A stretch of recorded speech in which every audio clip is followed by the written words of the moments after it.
let's dissect what I'm doing at the top of the wall here. If I look at my framing, this top tuck tape, that's the top of my wall.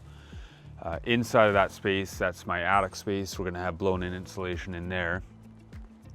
Now, looking at the rock wool and the rigidity of it, I saw opportunity to bring the rock wool up beyond the top plates of my wall, but not quite up to roof sheathing, so I'm still maintaining air movement through the roof. And then over here, where we've got the rock wool installed, we've installed our ledger for soffit framing on top of the rock wool. I did here locally, I did a quick sketch, sent it to the local building inspector, got their approval to move forward with this technique.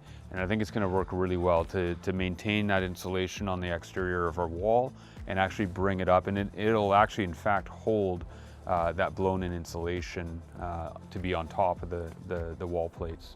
So that should work out pretty good.